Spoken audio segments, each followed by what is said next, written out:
Hello and welcome to Security. This is Jose, and this is a continuation from the last video in which I demonstrated how to connect to a private instance in AWS using SSH agent forwarding with the Windows client, PuTTY to be exact. And this time I'm going to be doing the same thing, but this time with the Linux client. So if you'd like to see the other video, here's a link, and you can go watch it. And yeah, let's get right into the video for today. So because I downloaded the key in the .ppk format, the first thing I'm going to do is to use PuTTY to change the format of the key. But if you already downloaded the key in the .pm format, you can skip this part. So I'll pull up PuTTY, then I'll click on load to locate the key I want to transform, and I select it. I'll click on conversions and export OpenSSH key first new file format. Then I'll give it a name. I'm just going to give it the same name, but with a .pem instead, and I'll save it. And next I'll do it for the other key as well. So this was for the Bastion host public key, and I'll do the same thing for the private key as well. So click on conversions, export OpenSSH key, and change the name to .pem and save. So we're done with the first step. So the next step for me will be to copy the keys to a Linux host which I'm going to be using. But if you already have the keys on the Linux host, you can skip this step. So I'll pull up VirtualBox to pull up the Linux host, and I'm going to make sure the Linux host has a bridge, is using a bridge adapter for the network interface, so it's on the same network with my host Windows PC. So I'll give it some time to load up now. Okay, so the Linux host is booted up. I just put in my password. So I'm going to be using secure copy to transfer the files. The first thing I need to do is to make sure that the SSH server is running on the Linux host. So I check the status, I see it's not running. Then I'll run this command to start the server.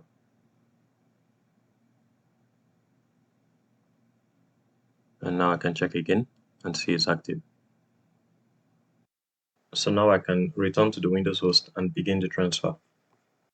So for this, I'm going to be using git bash, which allows me to have a bash shell and run Linux commands on Windows.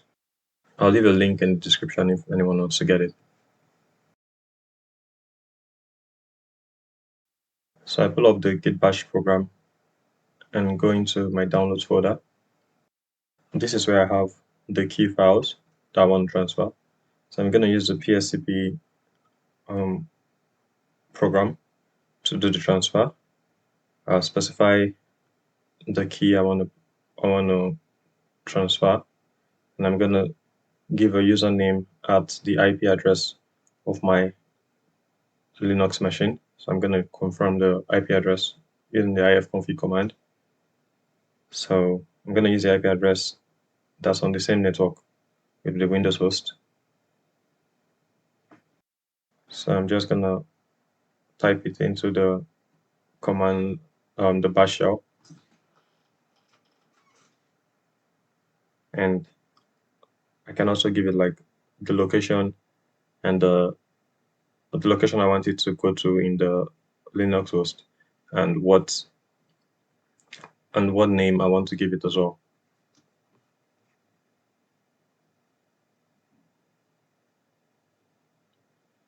So I give it the same name. So I run the command yes to store the key in the cache, enter the password for the user on the Linux host. So now the transfer has been completed. I'm going to do the same for the second key file as well. So I put in the name for the second key file and the name that is going to be called on the Linux host. So I can now return to the Linux host. So first of all, confirm that the files are there. I go to the directory and I can see both key files are there. I can even confirm the content of the files to see that the content were copied as well. So after clearing the terminal, first what I need to do now is to add the key I want to forward to the SSH keychain. So I'm going to use the command SSH add, and I'll specify the key I want to forward, which is the private key, and I run the command. So I'm getting this error, and that's because the permissions on the key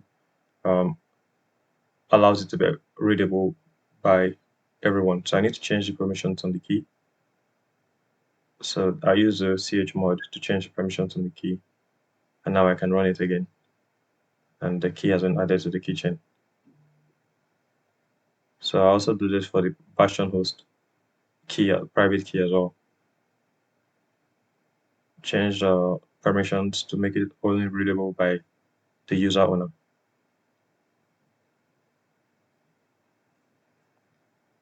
So the next thing I need to do is to change the SSH configurations on the Linux host to allow it to be a forwarding agent. So I go to the location of the configuration file.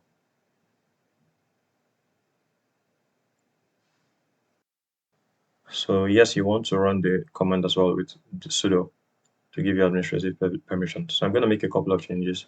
I'm going to remove the hashtag and change the option for forwarding agent from no to yes. And then I save. So now I should be able to go ahead and connect. So I run the command using the IP address of the Bastion host. And permission is denied because I did not specify the user. So I'm going to do that again. So I run the command again, but this time I specify EC2 user as the username at the IP address of the Bastion host. And I'm into the Bastion host. So from the Bastion host, thanks to agent forwarding, I should be able to connect to the private instance without specifying a key. So I run the command again, this time with the IP address of the private instance. Oh, I didn't get the username right, so I correct it and run it again. And I'm into the private instance. So I can just run a ping to test. And you can see I'm getting responses thanks to the NAT gateway. Now I can exit. I'm back to the public, the Bastion host. I can still test internet connection if I want to, not necessary. And I can exit and I'm back to the Linux host. So in this video, I've successfully demonstrated how to connect to a private instance on AWS using SSH agent forwarding from a Linux client. This is one way to connect securely to your private instances on AWS without exposing your keys by storing them on the Bastion host. Another way to do this is through the AWS Systems Manager, and I believe that's the recommended way by AWS, because with the Systems Manager, you can control access to your private instances using IAM accounts, and you don't need to manage private keys at all. So I'm going to be doing a subsequent video demonstrating how to use the AWS Systems Manager. So now I'm just going to terminate all the resources I used. I first of all terminate the EC2 instances.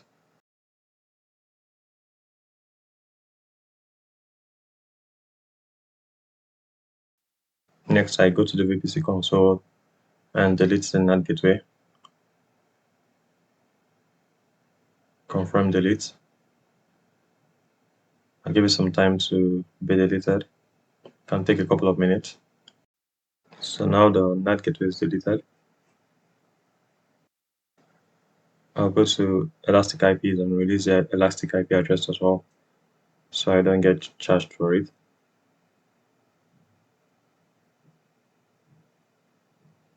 And I can go finally to the VPC and delete the VPC.